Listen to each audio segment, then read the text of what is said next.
And good day to you, my dear students. Welcome to Reading and Writing Skills Week number 3.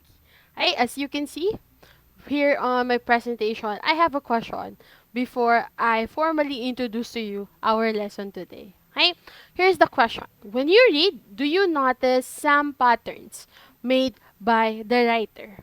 Hi, is the writer narrating or defining a term to you? And it depends on his purpose. Okay, whatever the pattern that you notice or you see in any literary piece, in any academic text that you are reading, all of these patterns depends on the purpose of the writer or the author. Without further ado, let's begin with our lesson. Here, with a comparison, the patterns of writing is just like patterns of stitch. When we are stitching, okay, it depends on what clothes, it depends on what type, okay, of clothes that we are going to sew. Okay, we have running stitch, we have cross stitch. Running stitch is the easiest one to mend clothes. That's the purpose of running stitch. For cross stitch, we do this for what? To add aesthetics, okay, to the clothes that we are going to wear. So again, all of it is based on its purpose. Okay?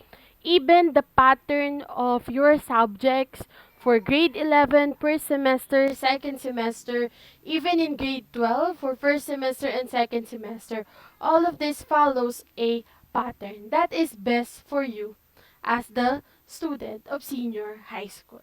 Okay? There are a lot of patterns that we are seeing, okay, but we don't appreciate that much, okay, because we don't know the purpose. Same when we are reading, okay, we get excited, okay, while we are reading. We appreciate so much the characters, the plot, the twists inside the story. But let's find out what are these patterns. Okay? And they are called, of course, patterns of development in writing. And the focus is paragraph. Okay? Because in a literary piece, be it be a book, an essay, longer pieces, okay, of text, okay, the basis of the patterns is the paragraph. Right? So let's see. Our objectives for third week is to recognize a paragraph in text with full knowledge of its main parts. Okay, identify the pattern of a paragraph's development by examining its structure and purpose for you to compare paragraphs according to their vividness.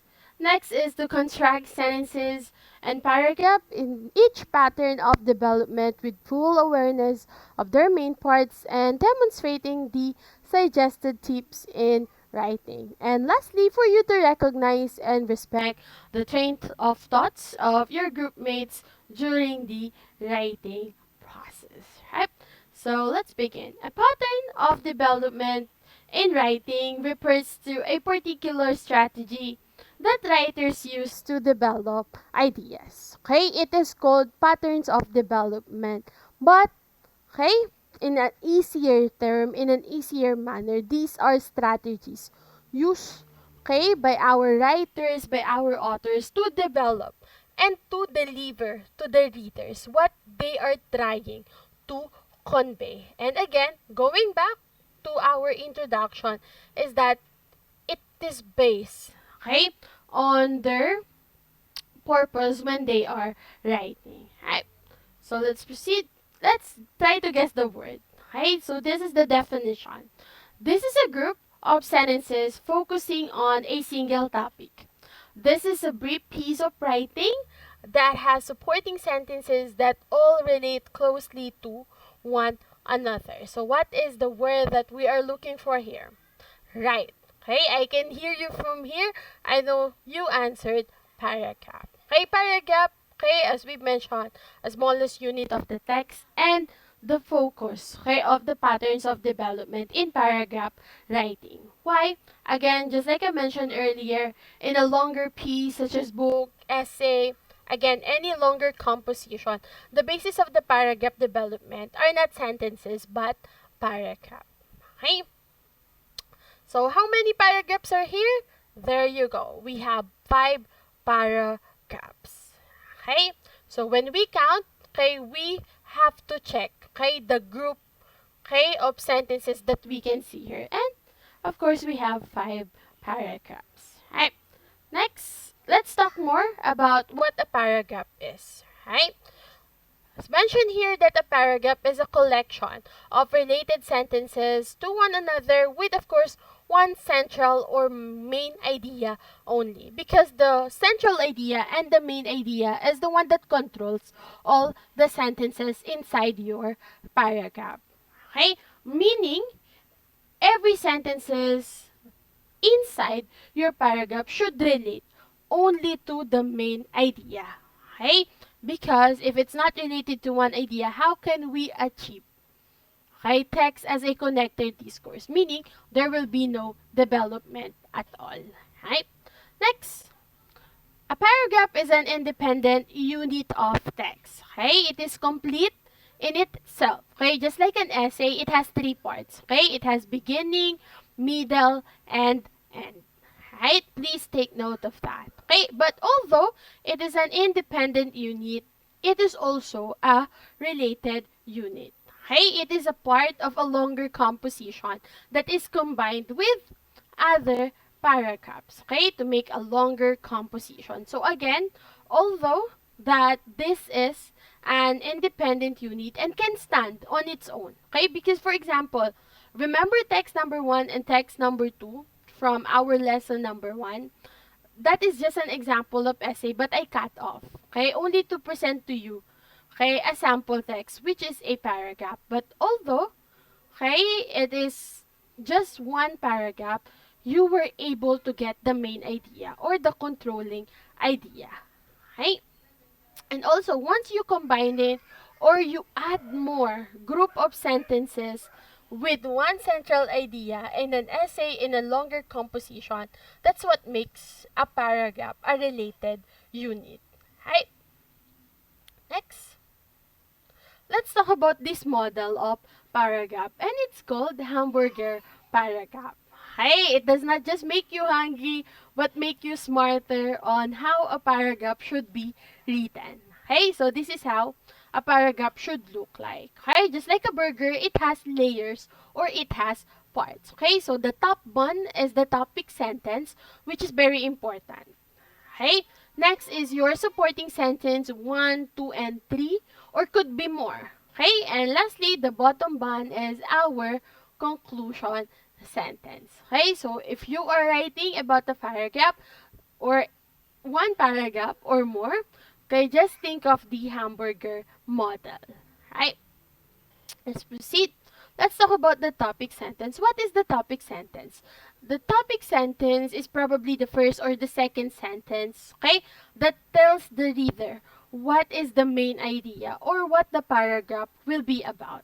Okay? So topic sentence can be found, okay, easily at the beginning of each paragraph. Again, it tells you the main idea. Next, what are these supporting sentences for? Okay? So, this is just a sample that if we have supporting sentences such as, okay, sample of 3 sentences. Why? Because a paragraph, okay, commonly it's a minimum of 5 sentences. But what about if you have 7, 8, or more? Okay? Like, paragraph, then you could add more supporting sentences. Or you can add introduction before your topic sentence. That's fine. Okay? But the ideal count of sentences in a paragraph is minimum of 5. Right?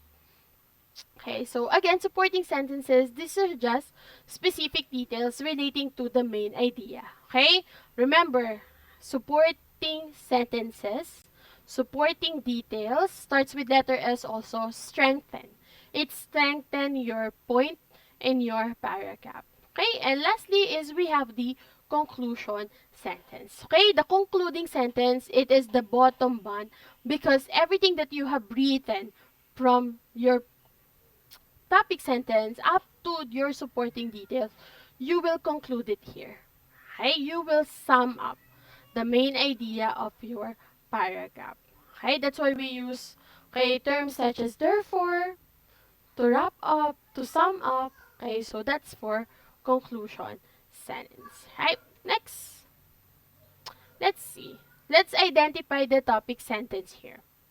No one likes to eat with a dirty knife, fork, or spoon. It is important to completely wash all utensils before using them. Clean utensils won't transmit germs and bacteria. They are also more pleasant to eat with. Okay, and that, yes, our topic sentence is sentence number 2. Right, great job. Next, let's talk about now the 8 different patterns of paragraph development. Hey, so the first one will be narration, second is description, third is definition, four is classification, five is comparison and contrast, six is the cause and effect, seven is problem solution, and lastly we have persuasion. And even this is arranged, okay, in such a pattern. Okay, so we begin from the easiest one up to the hardest. Okay, paragraph development. Let's talk about them one by one. Let's talk about narration. When we hear the word narration, what comes first into our mind? Right. Okay? So, we think of the word storytelling because narration is a written account, okay, of an event, story, scenarios, okay, that simply, okay, tells a story. Okay, the sequence of events here is told in chronological order. Right? When we say chronological order, it follows from what happens first, okay, what comes second, and what happens last. Okay?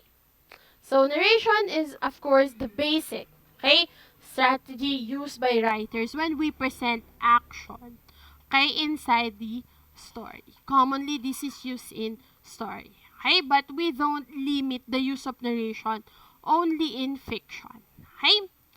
So let's talk about, okay, since we're talking about the sequence of events, how narration explains that, okay? It can be fiction or non-fiction. Again, we don't limit fiction to, we don't limit narration to fiction only, right? So let's talk about fiction. Again, just a refresher to everyone. When we say fiction, this is the product, okay, of imagination combined with creativity of the writer or an author. Meaning everything here in fiction is just out, okay, of the imagination of the writer. There's a minimal chance that it happens, okay, in real life, right?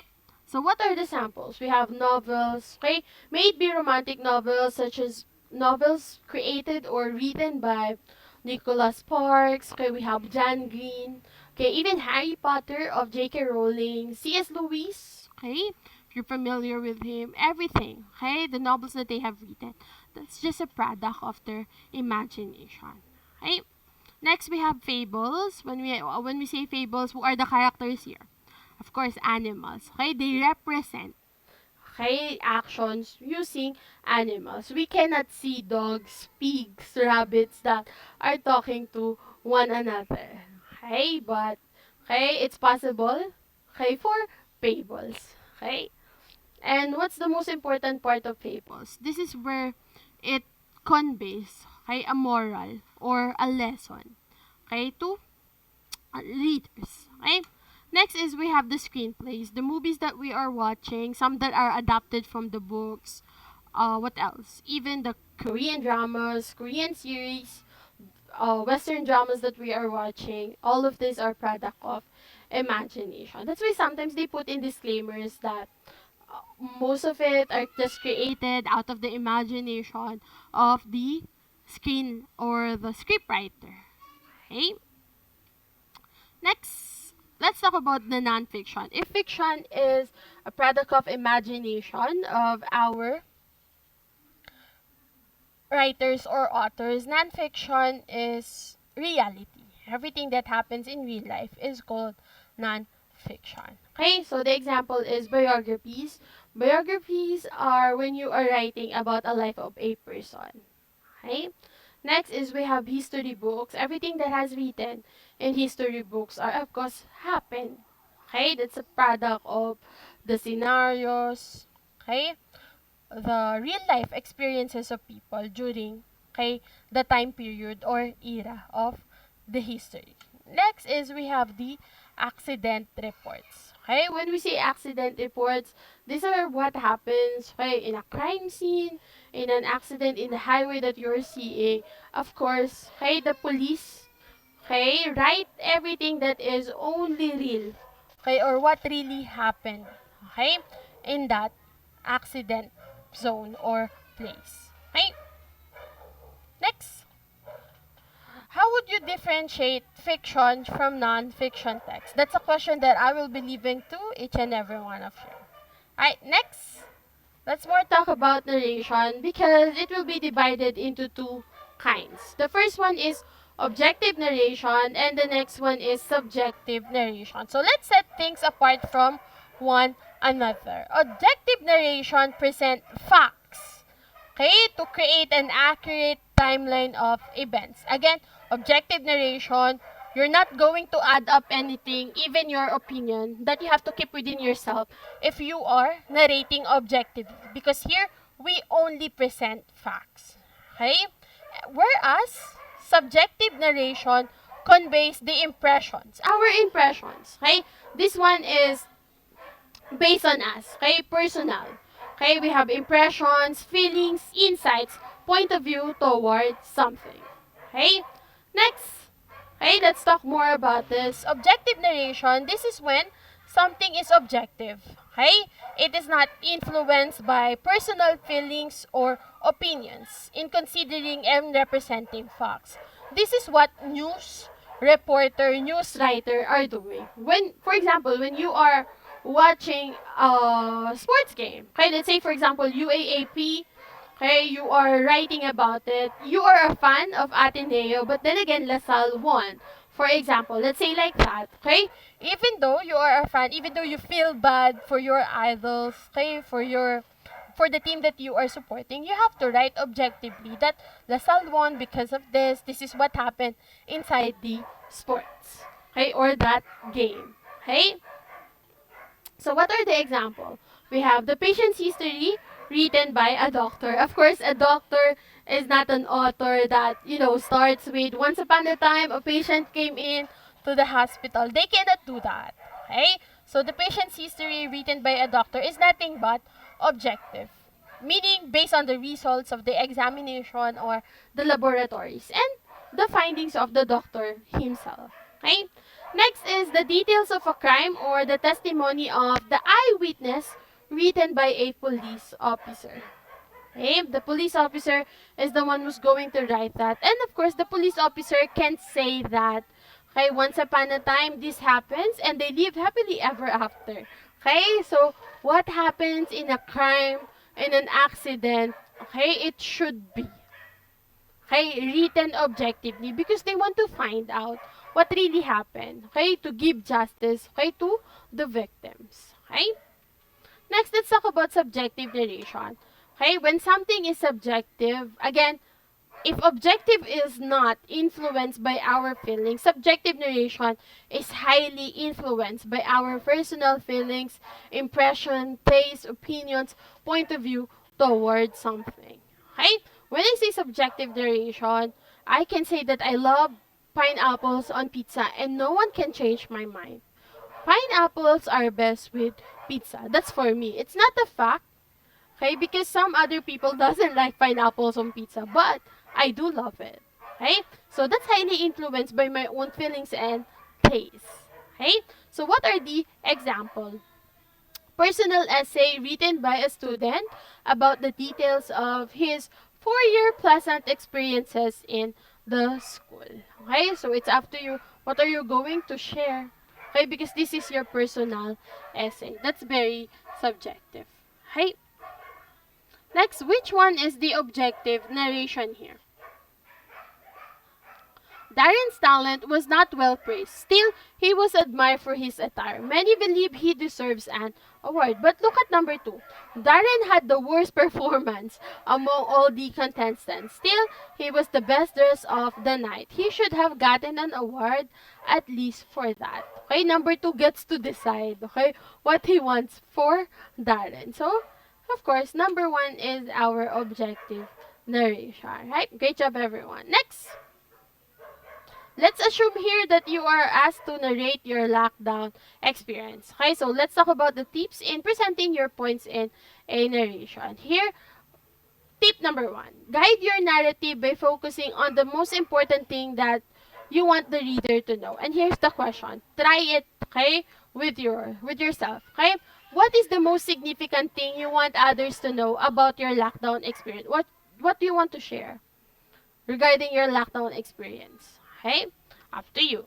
Next, delete minor details that do not support your main point. Okay, what are the irrelevant details in writing your lockdown experience? Should I include, okay, what happened before lockdown or focus only on my lockdown experiences? Okay, you can omit and you can delete. Okay? Lastly is for you to help you as a writer, okay? And to help your readers follow what you are writing about. Let's use transitional words and phrases. Okay, are you familiar with SpongeBob's narration? Okay, one eternity later. Okay, a moment later. Okay, so all of those are transitional words and phrases. So these are examples. We have before, what happened before. Okay, after a while, after a minute of waiting. Okay, next we have now, days later, immediately, the following day, in the meantime, finally, suddenly, that morning. Okay, so that are the transitional words and phrases. Next, let's talk about the description. There. Pattern number two is description. Comes from the root word, okay, of the root word of it, which is describe. Okay, meaning we describe something. Okay, a descriptive paragraph, as mentioned here, provides a vibrant, okay, experience for the reader through vivid language. Again, description, the use of vivid language, and descriptions of something. Okay, we have a direct translation of vivid here in Filipino, and it says that it is matingkad. Okay, when we say it's a vivid language, it's just like this. Okay, we have crayons, okay, and we have colors such as pastel colors, and we have neon colors.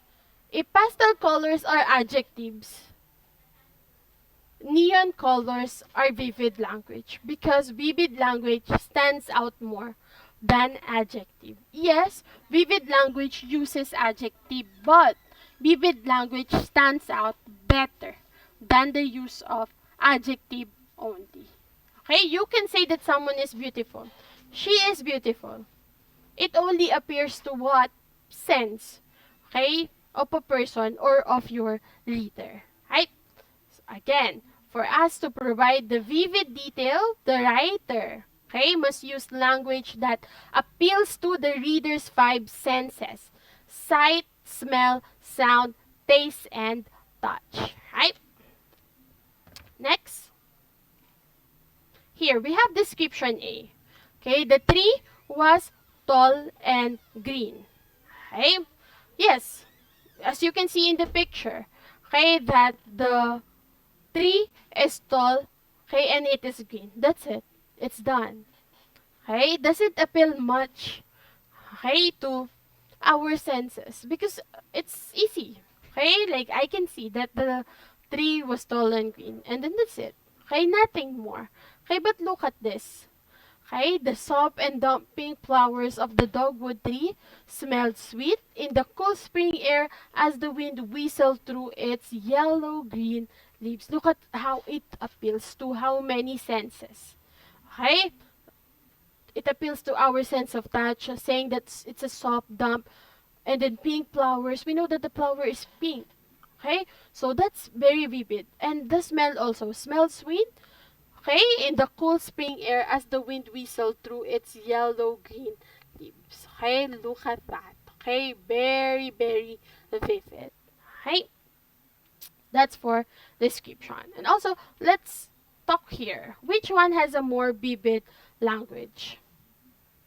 Description 1 or description 2? And one of the bases here is how long you will describe something. Because if you describe it longer than the other, meaning you are using vivid language. Okay, of course, the answer is description number 2. Right? Next, here, I have a question. Do you agree with this paragraph? Okay, let me read it for everyone. Sexism is harmful.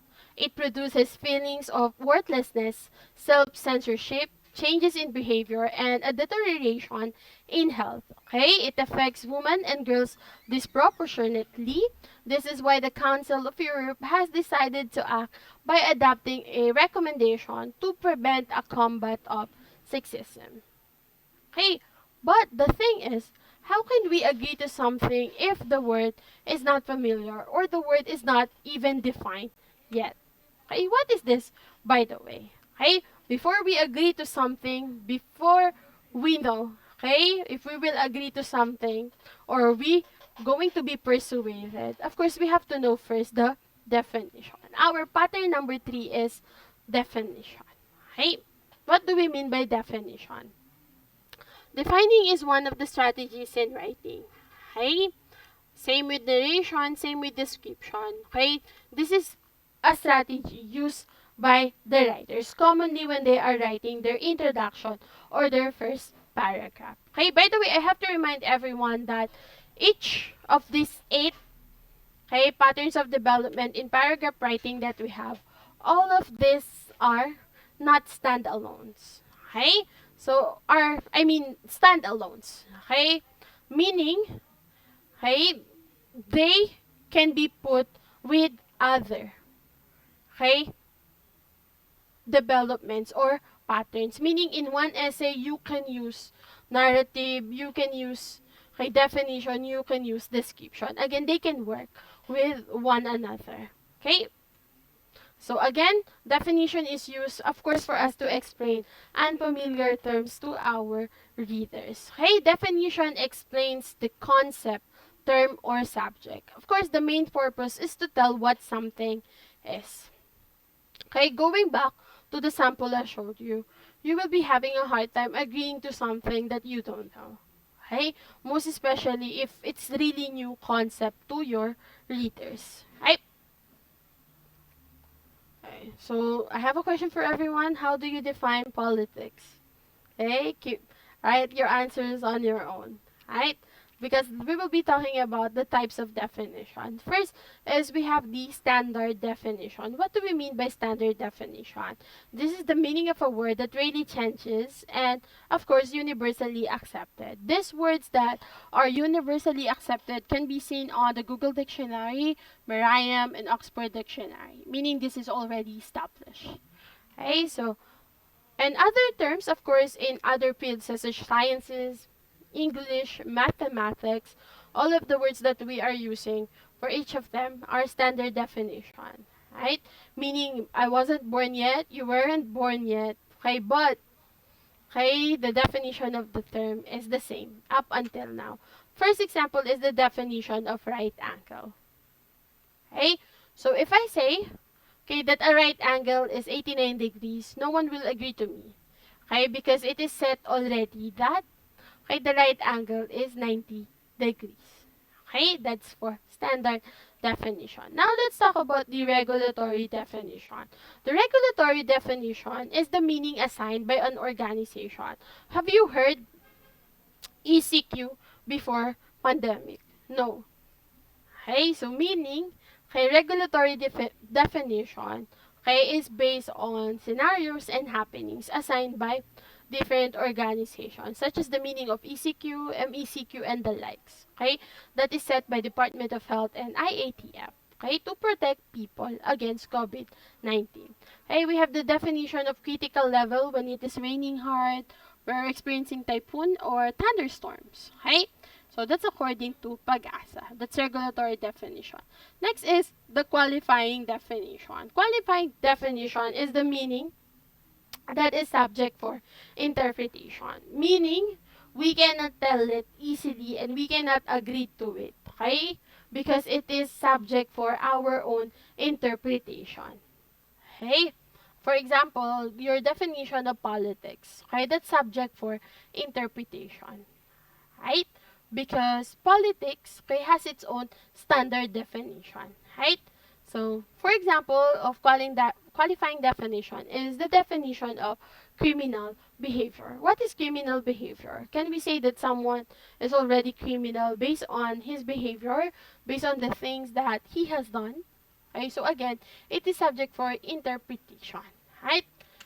And also we have here the personal definition. The personal definition is what you assign as the writer, okay, to the words. Okay, you give meaning to the own words. Okay, for the example are, of course, the, okay, non-concrete nouns. Okay, like we have the definition of love, success, or freedom. Okay, so these are abstract.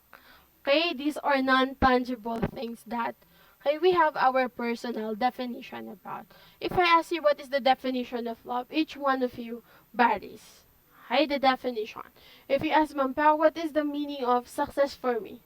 Okay, success is defined as when you achieve all of your dreams. Okay, but Ma'am Pao's definition of success is when my students succeed. Okay, so again, it differs from one another. Okay? And lastly, this is one of my favorite out of all types of definition because we have invented definition. Okay? The meaning given to a word which is newly coined as already being used in the society, meaning the society accepted it already, even though it has a different term now. That's why it is invented definition. We give meaning to the word that has, okay, its own definition before. Okay, like the ghost. Okay, when you are ghost now, meaning you are left behind. Okay, you are left hanging by someone.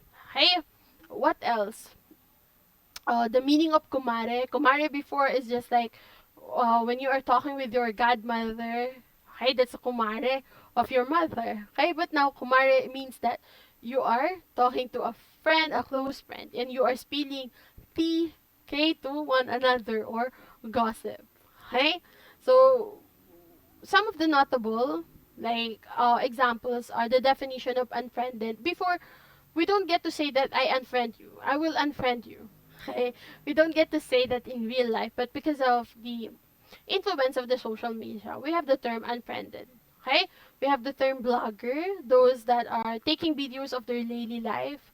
That's blogger. And lastly, the Hokage. Hokage is like the highest position in Naruto, I believe. But then again, okay, they said that Hokage now is that when you have a different moves, okay, like if you're a boy, okay, so they have that certain idea that you're a Hokage.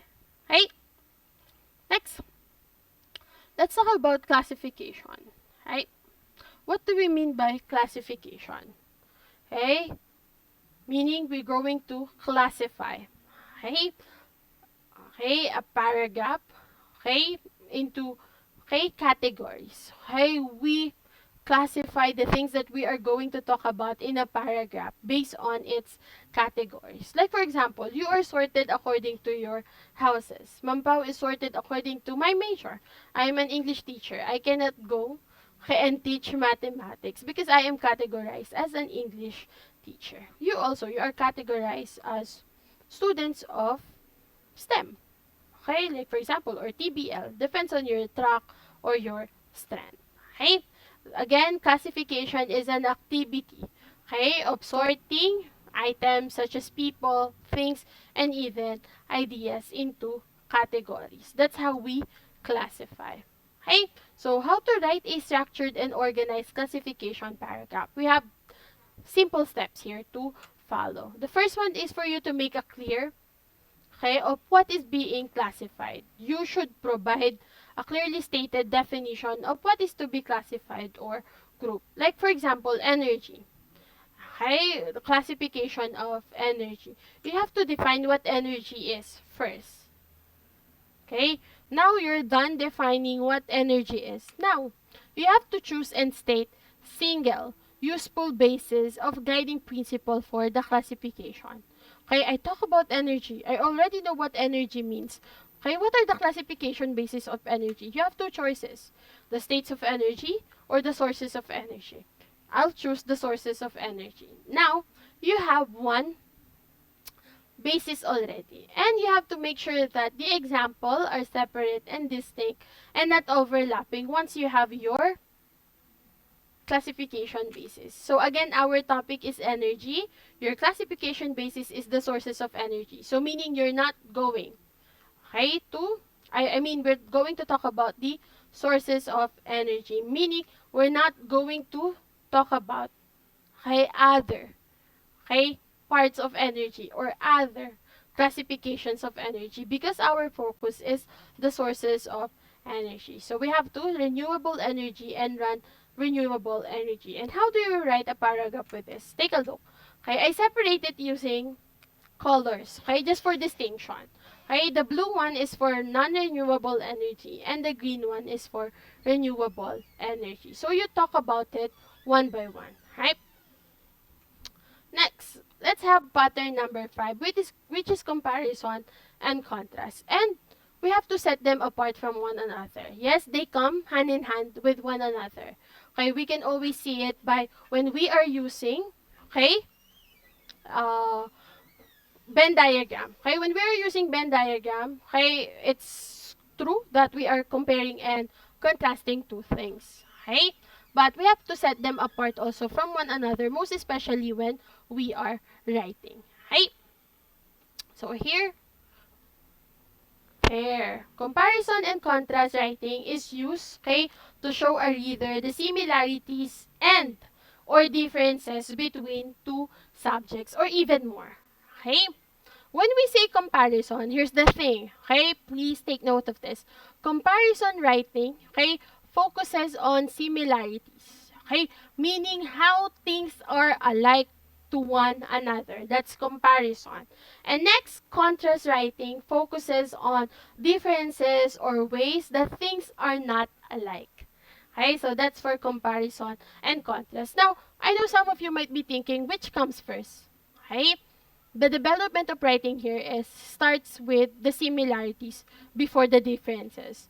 Remember, always talk about the similarities before the differences. Okay? So we have here the sample. Is this comparison or contrast? Read carefully. A, basketball and soccer are played around the ball. They both provide a ton of cardiovascular exercise. Okay, meaning just with the use of they both provide. Okay, meaning we are talking about their similarities. Meaning this is a comparison. Okay, what about the contrast paragraph? This is how it will look like. There are many differences between my two brothers. So we have Glenn and Eric here, okay, as our subjects that we are differentiating them. Okay, so we use contrast paragraph. Right. Next, let's talk about cause and effect. Here, same with comparison and contrast, one comes first. Okay, and that is cause. You have to state first the cause or the causes before the effect. And please take note of this. Cause is the reason and effect is the result. Again, cause, reason, effect, result. Okay? So, here, we use these strategies to state or explain reasons why things happen or explain the results of a certain phenomena. Okay? So, for example, you are writing about the causes and effects of telling lies or divorce. What could happen if you tell lies? Okay? So, this is what happen when I tell lies. People won't trust me. Okay? What is the cause of divorce now? Okay? Maybe they are fighting. Maybe there's cheating or abuse that is happening. Okay? So, either of those. Okay? Again, there is cause and effect. Okay? Of a certain phenomena. So let's use this excerpt from the essay, The Overuse of Social Media, Causes and Consequences. Right. The question here is this cause or effect?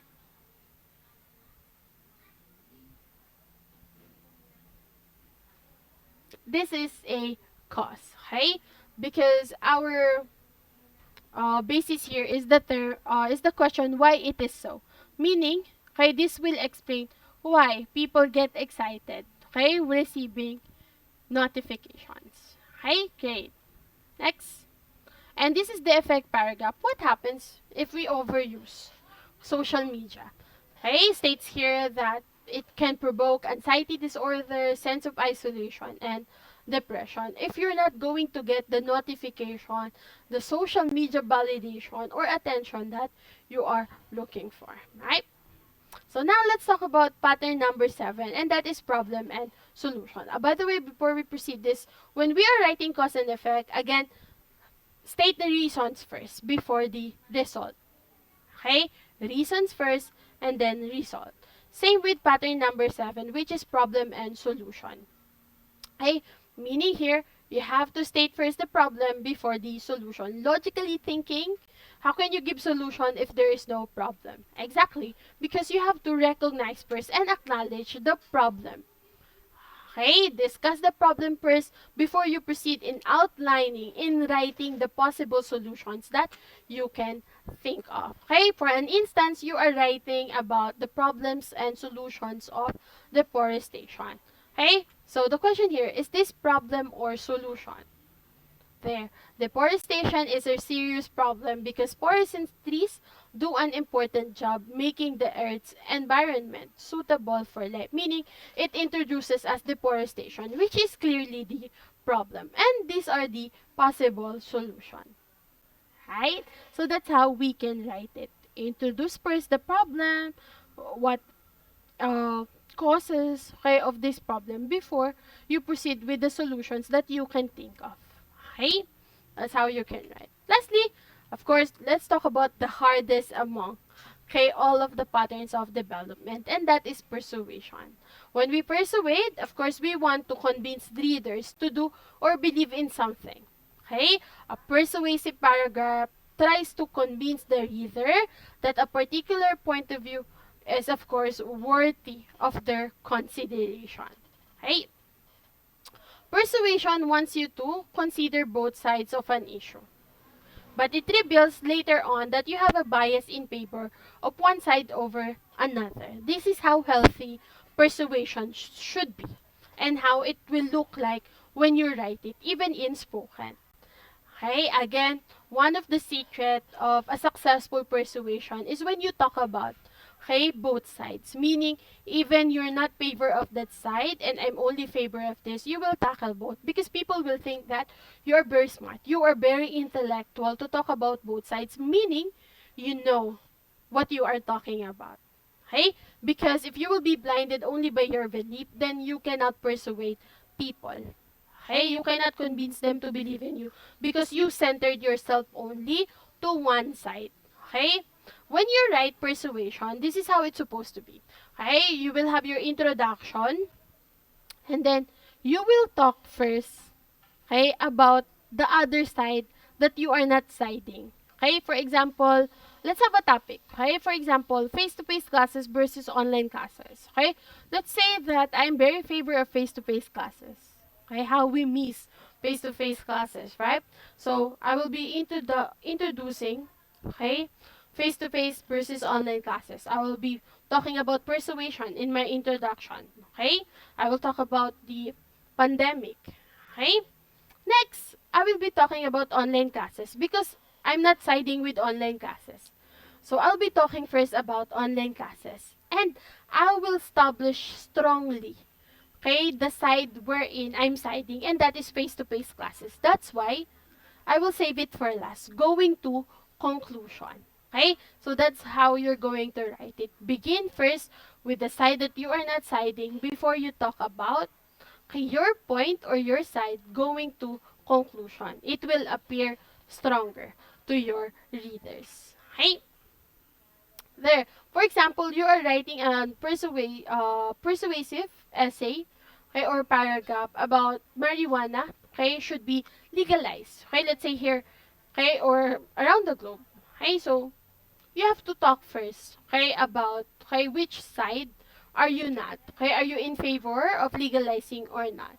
Okay, so you have to do that. But lastly, again, I have to reiterate this to everyone. Talk last about the side plus the conclusion. Okay, and here, persuade your readers that voting must be compulsory. Here, we're going to reveal one of the secrets okay, in the success of writing a persuasive essay. Okay? So let's see, what is the writer's stand about this issue? Okay, so let me read it to everyone. The government shouldn't force people to vote. Okay? Doing so would flood the polls with millions of uninformed voters.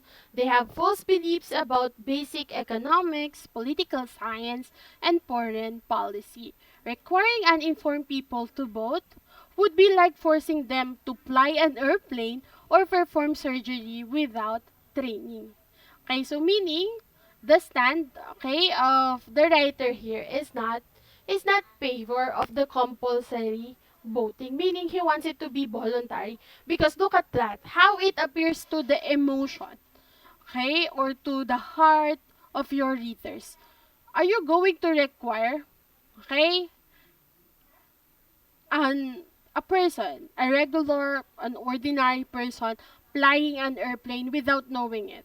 You're going to travel, but then again, you will be in accident because the airplane will be plied, okay, by what? Okay, will be flew by, okay, the ordinary person which doesn't know, okay, how to really fly, okay, an airplane. Okay, so it's gonna be bad. Like for example, I'm very sick. Okay, I need a surgery. I need an operation. I won't allow, okay, anyone just to open me up, okay, without the guarantee that he will save me or she will be able to save me. Okay, of course, a surgeon needs to. So the point here is that you appeal. Okay, you always appeal to the emotions of the readers. Okay, like try to do, okay, something like what the writer did here. Okay, you can use, okay, comparison. Okay, that the readers will have the second thought. Right. Okay, should I allow someone to fly an airplane without proper knowledge?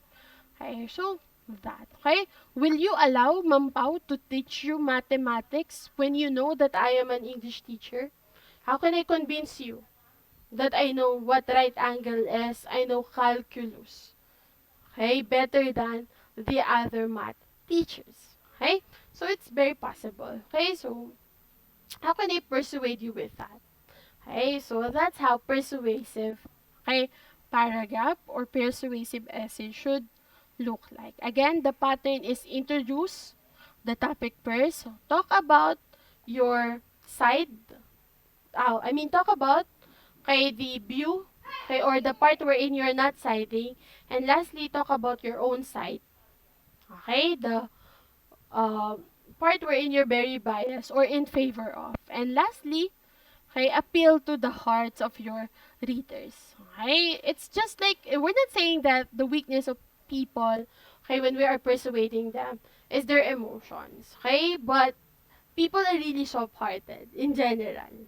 Okay, like if you say something, okay, about, okay, the daily life, what will happen in the future, like this, okay, they will give you a second thought. They will give you the consideration, okay, that you are looking for. Okay, once you get, okay, their emotions, once you target it, able to ace it, okay, they will give you the consideration, and later on you'll find out that you were able to persuade them. Okay, for example, K-pop fans, okay, you're going to be persuaded by your classmates. Oh, this group is very handsome. Okay, the members are very handsome. They are writing beautiful songs that you can relate to. Okay, who are you to judge, okay, such invitation if, okay, that group of handsome young men, okay, singing, okay, beautiful songs with deep meanings, right? So you'll get persuaded. Okay, so that's for persuasion. Right? And lastly, before I let you go, so let's have a short review. Again, we have different patterns of paragraph development. The first one is narration, when you are storytelling. Description, when you use vivid language. Definition, when you define unfamiliar terms with your readers. Classification, when you sort ideas into different categories. Comparison and contrast, when we differentiate and write similarities. Cause and effect, talking about the reasons and the result of a phenomena. Problem and solution is when we acknowledge the problems and outline possible solution. And lastly, to persuade or convince our readers that our point of view, Okay, our stand towards something is worthy of their consideration. Right? Thank you so much everyone for listening and watching this pre-recorded video for lesson number 3 of reading and writing skills. Thank you so much everyone and God bless you. See you all in our next video. Bye bye everyone.